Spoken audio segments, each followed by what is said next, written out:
Jolie esele aye kokutana na monganga. Elenge mama oyo azali na mibu tuku mibale na mibale. Azali nzoto makasi te, kosanza, motema kobeta na kizunguzungu. Bilembo biye, Jolie ayebi yango malamu. Pamba te, ezali zemi na ye ya mibale. Pona se soulager, il faut na lala, pona kosilisa yango, ou soit il faut lukeloko pona olia.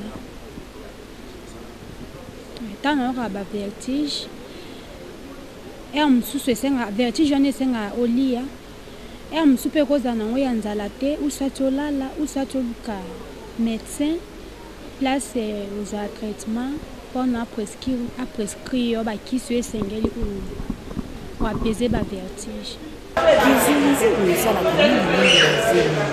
Mingi na trimestre ya liboso na ya mibale. Yango pe ekomelaki centre baiso. Mama na bana banei oyo azali pe na zemi ya mitano. Azali kokanisa mikakatano oyo akutanaki na yango na bazemi oyo eleka. Ba vertige penza te, mais ba fatigue ezali. Soki na ki ba fatigue so na ki bien te na oya na pas médecin na ebisi wana ko lobaki na leka na ba examen, ça c'est ba examen et après d'accord prescrire ba kisi pona mila. Il y a 5e o na zo ka ba vertige te. Abana ko tuna ngai atali na ngai peut-être tam su makila za ko diminuer eza makila forma makila te batali ceux qui nazana na ni paludisme te Motango ya basi ezali ya kotanga te. Ata ko mokanda ya leta ezali te na République démocratique ya Congo, basi ebele na zemi bamitungisa makana kizunguzungu. Yango ezali elembo moko ya malamu te.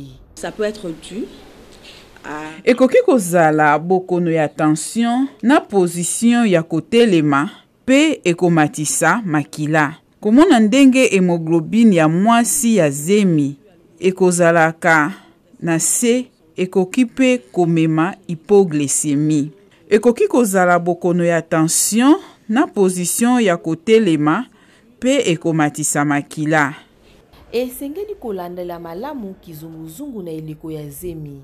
Ezali malamu komona monganga pe koyoka mateya na ye.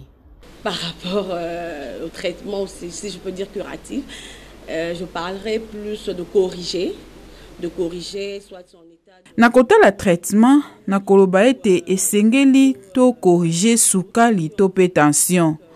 Mwasi ya zemi esengeli alia malamu bilei bizali na fer pe na acide folique pona kokima kizunguzungu. Et en acide folique. Na sima ya kolia biloko etondi fer, etindami kolamuka na lombangu te na mbetu, kolala na loboko ya mobali. Kizunguzungu elimwaka na trimestre ya misato kino na sima ya kobota. Yeti Mavinga pona VOA Afrique Kinshasa.